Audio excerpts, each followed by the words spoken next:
Hello, and welcome to Serengeti National Park. I know you're probably wondering, what is a bald eagle doing in Africa? Well, I'm on safari. You can hear the sounds of the animals on the plains in the background. I'm mostly spying on the lions.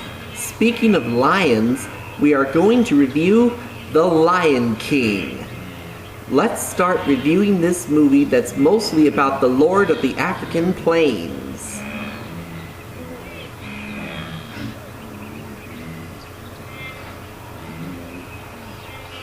I'm searching for the spirit of the great heart to hold and keep me by.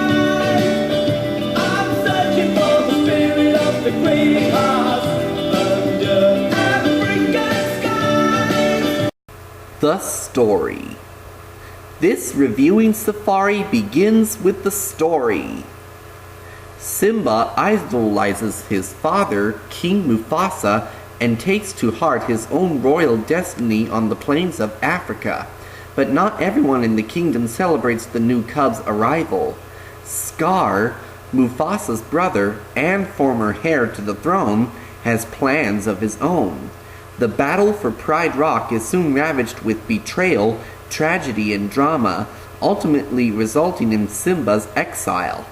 Now, with help from a curious pair of newfound friends, Simba must figure out how to grow up and take back what is rightfully his. What's my opinion of this film? Well, the animals' faces remained neutral and didn't show any other expressions unlike their animated counterparts. That's the kind of what the creators who made this film didn't like. Other than that, this movie is great. Behind the scenes. Let's see how this remake of the animated film was created. If one looks very extremely close, a brief image of a male lion can be seen near the bottom of the screen during the opening song, Circle of Life. The actual position is between the large bottom left cloud and the larger upper cloud. This image is most likely the ghost of Mufasa or Scar's and Mufasa's late father. Unlike in the original, Simba's eyes are a hazy blue as a baby.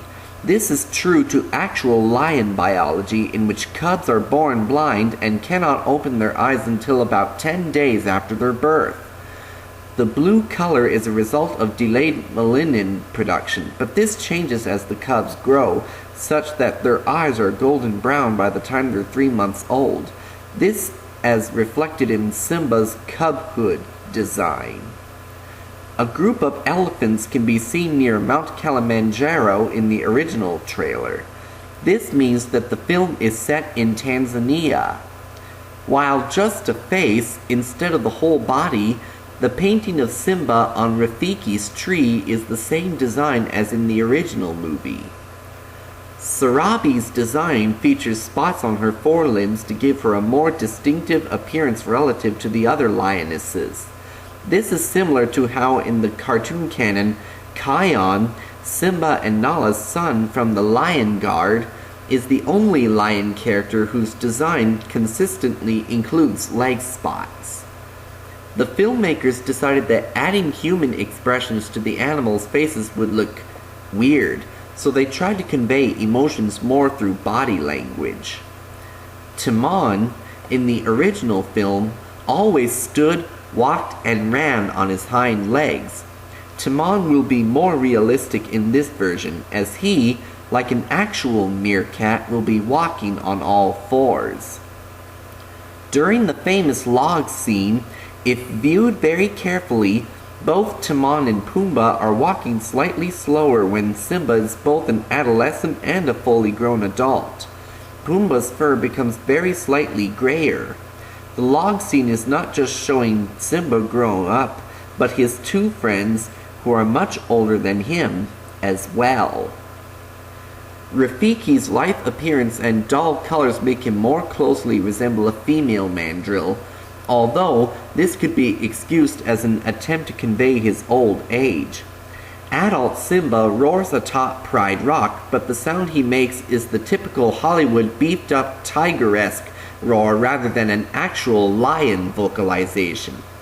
He also does the stereotypical wide-mouth yelling posture commonly associated with roaring, but actual full-blown lion roars are produced with the mouth in an almost closed position, similar to a howling wolf. Zazu has a combination of features from different hornbill species of the genus Tacus.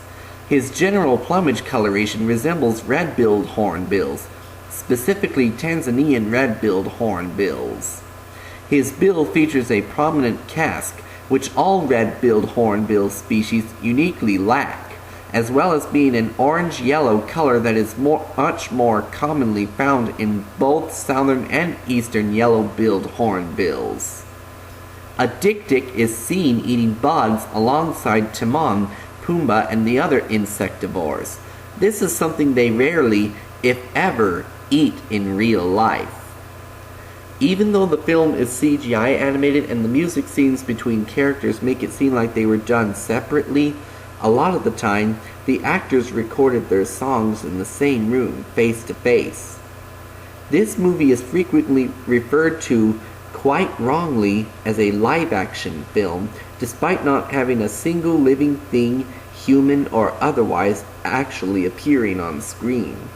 Jon Favreau used virtual reality tech to walk around the virtual set and design shots, treating it like a real location. The characters. Time to see the animal characters on this safari. Simba is the son of Mufasa, who is destined to rule the Pride Lands as king. When Mufasa is killed in a wildebeest stampede, he is blamed for the tragedy and abandons his identity in guilt. He finds refuge in a jungle oasis with a meerkat named Timon and a warthog named Pumbaa, but the Pride Lands fall to disarray during his absence. With the kingdom in peril, Simba is forced to confront his troubled past in order to reclaim his throne and restore balance to the circle of life. Then there's Nala, who is Simba's lifelong best friend. When the kingdom is taken over by Scar and his hyenas, Nala rebels against their reign by assisting Simba in reclaiming the throne. She is voiced by Beyonce Noel's Carter, who also voiced Queen Tara from Epic. Simba, we need to leave. Scar has taken over with the hyenas. You have to take your place as king. Bub, Grub, it's a very nice looking group of pups. Do you have a favorite? There's also Mufasa, who was the king of the Pride Lands and the father of Simba. In the midst of his reign, Mufasa was killed by his envious younger brother, Scar, in an effort to steal the throne. Despite his death, Mufasa endures in the memories of his loved ones. His spirit manifested in clouds and sunlight, which has occasionally appeared to guide his descendants. Timon and Pumbaa are a duo consisting of a wisecracking meerkat and a gluttonous warthog. They live an easygoing lifestyle of grub eating and sleeping under a problem-free philosophy called Hakuna Matata. Most animals are wary and dismissive of Pumbaa due to his pungent odor, but he remains happy-go-lucky.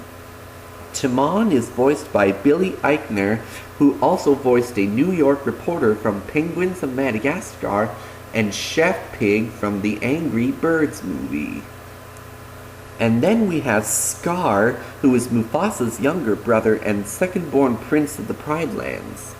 He was next in line to assume the throne as king. His chances were lost, however, at the arrival of his nephew Simba. This embittered Scar with jealousy and a sense of entitlement, prompting him to develop a regicidal plot to take over the kingdom with the aid of his hyena clan. He is voiced by Chiwetel Ejiofor, who also voiced Gnome Watson from Sherlock Gnomes. Even Mufasa came here when he was your age. refused to leave until his roar could be heard above the rim. Miss Juliet, I am sorry I had to involve your garden, but this was the only way to get through to Sherlock. The hyenas, Shenzi, Kamari, and Azizi, are named after the Swahili words for savage, mighty, and moonlight, respectively. Kamari and Zizi were originally named Bonsai and Ed in the 1994 animated film, but were given African names for this film. The hyenas' characterizations were heavily altered from the original films, as Favreau felt that they had to change a lot to fit the remake's realistic style, stating that a lot of the stuff around them in the original film was very stylized. Florence Kasumba, who voiced Shenzi, elaborated, declaring that those hyenas were funny, these hyenas are dangerous. Jon Favreau told the Associated Press that Beyoncé's real-life stage presence also served as inspiration for the character's movements. Nala is a very powerful character who's a warrior and also has a big heart and encapsulates a lot of different archetypes. He continued, I want the way she was choreographed and with lions and the fight scenes to have a resonance with the power with which Beyoncé choreographs her stage show. Scar is, simply put, a fascinating character, and the opportunity to examine his psychology and see what makes him tick as what interested me. Chiwetel Ejiofor said about the role, what he wanted to explore in his performance was waiting to understand who Scar was, why he feels the way he does, and how that leads to him that doing the things that he does.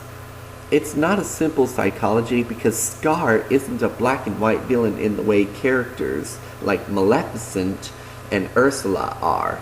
He's evil to be sure, but like many great villains, he thinks that he's the good guy, or at least that his actions are somehow justified. Though a different incarnation of those characters, this film will mark the first time that Pumbaa and Ed, the hyena, will not be voiced by Ernie Sabella and Jim Cummings respectively. Sabella and Cummings have voiced their original animated counterparts in every appearance prior, films, TV series, video games, etc. They will both be replaced by Seth Rogen and Eric Andre respectively. Let's talk about my favorite animal from Africa, which is the star and hero of this movie that's being reviewed, which just so happens to be the lion. African lions have no fear. These big cats reign as kings in the predator-filled African savannas. Lions live together in prides, and the males protect the group and chase away rivals that might want to make a home in their territory. Smaller than the males, the agile females do the hunting and work as a cohesive team to chase and trap prey. These cats are not only big, they're fast. A 500-pound lion can hit speeds of 35 miles per hour. Well, gang, time for me to get back on touring on this safari and for you to go home. But you know, there are lots more reviews to discuss with you, so be sure to join me on our next exciting review. Until then, this is your pal, JB Eagles saying, see you later.